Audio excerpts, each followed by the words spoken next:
Salut toi, j'espère que tu vas bien. Aujourd'hui, nous allons voir ensemble pourquoi est-ce que Dieu veut qu'on soit nu devant lui. Alors, si tu es quelqu'un de blessé de l'intérieur, quelqu'un qui veut arrêter de pécher mais qui n'y arrive pas, quelqu'un qui n'est pas en réalité soi-même, ça veut dire quelqu'un qui porte plusieurs masques. Alors, cette vidéo est pour toi parce que tu sais, pour résoudre un problème dans notre vie, c'est important d'aller à la source de ce problème. Et c'est ce qu'on va voir ensemble aujourd'hui. T'es prêt?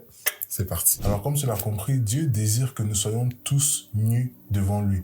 Mais je ne parle pas ici d'une nudité physique, mais d'une nudité de cœur. Pour comprendre ça, c'est important qu'on puisse retourner à l'origine, en fait, dans la Bible, dans Genèse.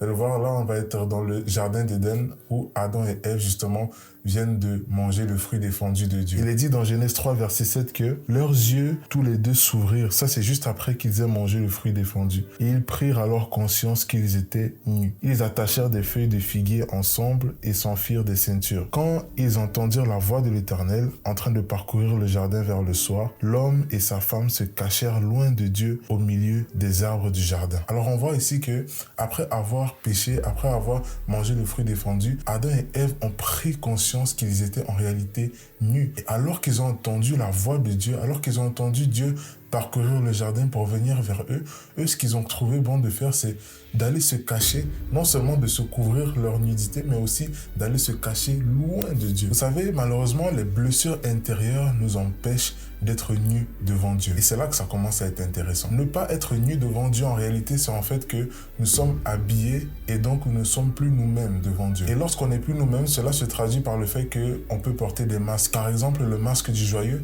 c'est le cas lorsqu'une personne dans son entourage, par exemple, est toujours joyeuse, semble toujours souriante, joyeuse, semble comme s'il n'y a pas de problème dans sa vie, alors qu'en réalité, cette personne à l'intérieur va vraiment, mais vraiment mal.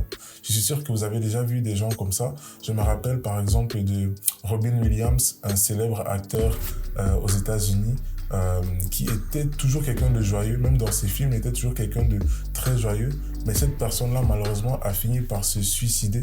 Il s'est ôté la vie parce qu'en réalité, il montrait le masque justement du joyeux. Il montrait toujours qu'il était souriant, alors qu'au fond, il était dépressif. Il vivait une grosse dépression. Peut-être que tu portes aussi le masque du dépendant. Si tu as par exemple vécu de l'abandon de la part de ta famille, de la part de tes amis, de la part des personnes qui étaient proches de toi, tu t'es fait abandonner par ces personnes. Ce qui fait que quand tu es dans une nouvelle relation, quand tu es dans une relation qui va bien, tu cherches en fait à être parfait, tu cherches à plaire.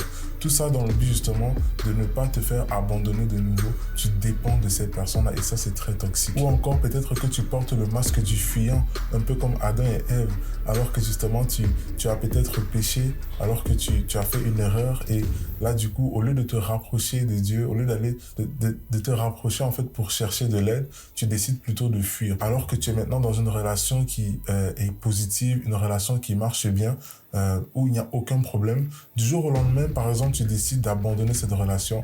Pourquoi? Parce que justement, étant donné que cette relation va tellement bien, tu as tellement peur de te faire rejeter en retour que tu préfères rejeter la personne avant qu'il te rejette. Et ça, malheureusement, encore une fois, c'est très, très toxique. Alors, puisque ces blessures intérieures, justement, nous empêchent d'être nous-mêmes et donc d'être nus devant Dieu, quand quelqu'un n'est pas lui-même, ça veut dire qu'il est aussi un hypocrite. Le mot hypocrite signifie acteur ou comédien. En réalité, c'est en fait quelqu'un qui joue un rôle. Et l'hypocrisie, si tu lis ta Bible, tu vas voir que c'était l'un des plus gros problèmes que Jésus reprochait constamment aux pharisiens ou aux chefs religieux dans son temps. Et on peut le voir dans Matthieu 23, verset 13, où Jésus lui-même il dit « Malheur à vous, spécialistes de la loi et pharisiens hypocrites, parce que vous fermez aux hommes l'accès au royaume des cieux, et vous n'entrez pas vous-même, et vous ne laissez pas entrer ceux qui le voudraient. » Pourquoi? Parce que vous êtes des hypocrites. On peut voir donc que l'hypocrisie est une conséquence justement d'une blessure intérieure, ou en d'autres mots, une blessure du cœur. Et c'est précisément ça que Jésus est venu rétablir quand il est mort à la croix. Jésus est venu rétablir les cœurs des hommes afin de leur permettre de nouveau d'accueillir le royaume de Dieu dans leur cœur. Mais c'est quoi concrètement le cœur? Parce que des fois, on entend toujours, oui, Jésus est venu habiter dans notre cœur. On parle toujours de cœur dans la Bible, aime Dieu de tout ton cœur. Mais c'est quoi le cœur? Le cœur ici, ce n'est pas l'organe physique dans notre corps. Le cœur dont on parle ici dans la Bible, en grec, c'est le mot lébab, qui signifie en gros âme, esprit de l'homme, pensée ou encore conscience. Alors en gros, notre cœur, c'est notre être intérieur. Et c'est ça qui peut être la source de notre vie ou encore la source de notre malheur. Jésus en parle justement dans Matthieu 7, versets 21 à 23, où il dit « En effet, c'est de l'intérieur, c'est du cœur des hommes que sortent les mauvaises pensées, les adultères, l'immoralité sexuelle, les meurtres, les vols, la soif de posséder, les méchancetés, la fraude, la débauche, le regard envieux, la calomnie, l'orgueil, la folie. Toutes ces choses mauvaises sortent du dedans et rendent l'homme impur. » Donc notre plus gros problème est à l'intérieur et non à l'extérieur en réalité. Beaucoup de personnes se concentrent sur le fait de nettoyer leur apparence, de pouvoir bien se présenter devant les hommes, mais en réalité c'est notre cœur qui est le plus important. Il faut d'abord travailler notre cœur pour que justement, alors que notre cœur va être bien propre, c'est là que notre apparence va être meilleur. Donc parce que le cœur est la source de toutes ces souffrances et de tout ce péché, la Bible nous dit clairement que Dieu est proche de ceux qui ont le cœur brisé. La Bible nous dit aussi que Dieu met en nous un cœur nouveau. On peut le voir dans Psaume 51, verset 10, où le roi David dit « Oh Dieu, mets en moi un cœur pur ». Vous savez, le roi David n'était pas le roi le plus parfait, n'était pas la personne la plus parfaite, mais Dieu l'appelait l'homme selon mon cœur ou l'homme selon le cœur de Dieu. Pourquoi? Parce que David savait être nu devant Dieu.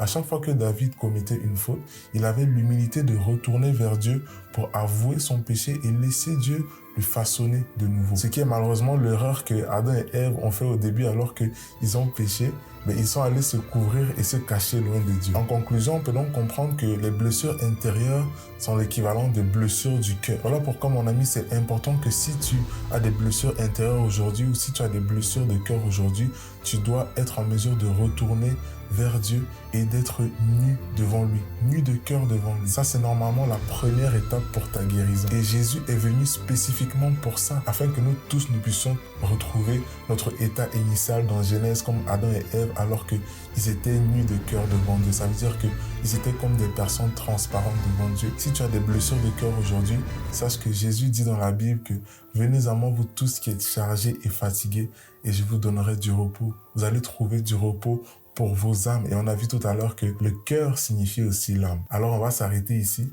J'espère que cette vidéo t'a plu. Si tu as été encouragé, n'hésite pas à lâcher un petit pouce bleu ou à partager cette vidéo à quelqu'un qui en aurait besoin. Et n'hésite pas à me suivre sur mes différents réseaux sociaux. Et on se dit à la prochaine parce que ta vie avec Dieu mérite d'être vécue. Peace out.